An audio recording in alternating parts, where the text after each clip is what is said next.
I am back in New York after a wonderful trip to England and Scotland. I thought I would take you along with me as I create some sketchbook pages of watercolor paintings of my favorite memories from the trip. Let's do it. The first piece I wanted to do was the bell tower of King's Cross Station in London.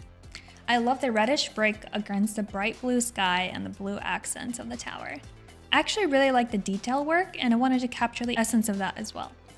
This trip to King's Cross was actually unplanned. To backtrack a little bit, I built out pretty extensive itineraries in Google Sheets of each day and each stop along the way. And this UK trip itinerary was actually created in 2021. So I've been waiting to see these places for quite a long time. I actually lived in London for a couple months several years ago, so it was super nice to be back and see what's changed. The first day in London was off a red eye, taking a train into the city. The hotel wasn't quite ready for us, so we got breakfast, walked around the park, and went to the Natural History Museum, which is one of my favorite places in London. After a quick power nap, we walked to Westminster, saw the Big Ben, the London Eye, and got dinner in Covent Garden. Pretty chill day, but I think we got around 36,000 steps in, which is quite a bit. For this sketch, I decided to do the ink before the watercolor because I could see that my pencil markings were fading pretty easily on this particular paper. So that is why the order of operations is like that for this particular piece. Getting back to the story. Day 2 in the UK was supposed to be a day trip to the Cotswolds, which are these super quaint, quintessential English villages out in the countryside. It's what the Hobbit's Shire was actually based on. So I made lunch reservations, I booked train tickets well in advance, and had the whole route planned out. We showed up to Paddington, don't see the train on the board, go up to customer service and they're like, oh yeah, that whole route's been canceled. So we just ended up canceling that part of the trip, which I was pretty bummed about because I was really looking forward to seeing the Cotswolds. You know, just walking around these cute little villages, you know, with my camera, but that's all good. We repivoted to a day in London. We went to Notting Hill for this really cute little gluten-free coffee shop, and we took the underground across town to King's Cross. If you do decide to go to King's Cross Station, you should be warned that platform 9 3/4 is actually not by the trains. It's just out in the main station. There's a huge line of tourists waiting to take pictures with the little trolley cart, but just be warned, it's not by the actual trains. Day 3 went as planned, thankfully, with reservations at the Skye Garden, which is a super high-rise building in London. Next was the Tower of London. The line was pretty intimidating, but it went by pretty quick, and the actual structure itself is really interesting. However, I would recommend seeing the crown jewels first in the day as soon as you get there before the line is really out of control, because I think we waited about half an hour in line and it was just meh. And that's exactly what you imagine the crown jewels to be like. A quick walk after the Tower of London landed us at St. Dunstan in the East, which is this kind of old church garden area. There were a ton of people there taking photos. We actually saw a Witcher cosplay group taking photos and just really making use of the setting, which I thought was really cool. And after that, we got some more gelato on our way back to Heathrow to catch a late flight to Inverness. Thus began our journey in Scotland. So we drove the Loch Ness way and had glacial lakes and beautiful scenery the entire drive. Especially as we started getting to the Highlands, the scenery changed to be more mountainous and desolate and kind of quintessentially Scotland. Very, very beautiful. First, we got to the Old Man of Store, which is where the bottom sketch is from. And we actually spent some time chatting with the road construction guy. He had a very, very extreme Scottish accent, like straight from Outlander. So that was just really cool to hear.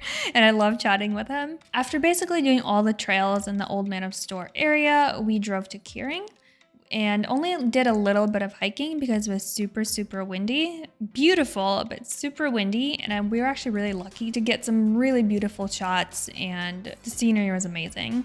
And the sheep in the area, I love them. As you can see, I have a lot of photos of the sheep. Great photo subjects. The other thing I wasn't prepared for in Scotland was restaurants simply closing or just not letting us wait to get seated at a table. They just told us, no, sorry, like we're not available anymore. So we have to drive to our second choice restaurant, which is fine. It was really, really good food, but it was probably the most expensive meal of the trip, actually, since it was on an island and with locally sourced food, however delicious.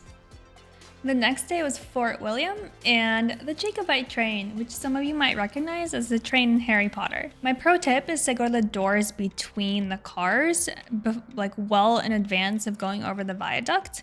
And roll the window down so you can actually, stick your camera out and get much better footage. I wish I would have done that on the way out instead of only on the way back, because I didn't know you could leave your seat, which is pretty naive of me. I should have researched that, but definitely a pro tip. And then once you get to Mallaig, which is the really small fishing village, that's the end destination of the train, I'd recommend watching the train turn around because it's really fascinating how they get the front car moved like back to the front.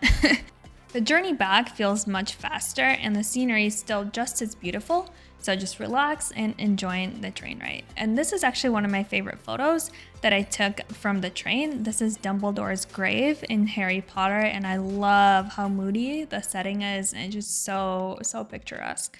We had the entirety of the next day to drive to Edinburgh from Fort William. The main highlight I wanted to see was Skyfall Road in Glencoe, where they filmed the James Bond film.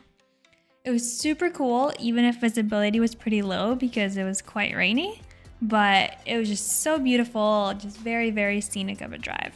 But I'd say the main highlight of this drive was seeing some Highland cows.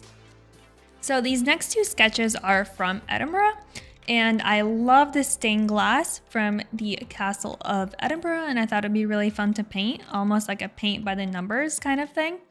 And this bottom piece is Victoria Road in Old Town. The curvature of the road I thought was going to be a nice challenge, and I wanted to capture the whimsy and the details of different shops and storefronts. Edinburgh was a super cool city. I think it was pretty modern in terms of the people, but the Gothic architecture was so fun to walk around in. It kind of felt like a fantasy book, and I love that. Again, my favorite thing to do in new cities is walk around with my camera and eat a lot of good food.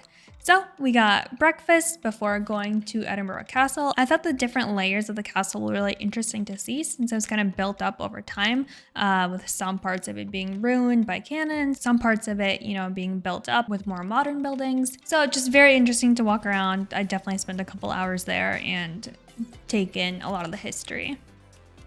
And this is one of my favorite photos. It's looking down the barrel of a cannon onto the city. And that's it. Overall, a very, very fun trip. A lot of castles, a lot of history, a lot of great food, a couple Highland cows, and a lot of sheep. I'm very happy to have gone. It was a great trip, and I'm really happy to have drawn these memories in my sketchbook as well. It's going to be really fun to look back on these as well as my photos. Thank you guys so much for watching. I hope you enjoyed it, and see you next time. Bye.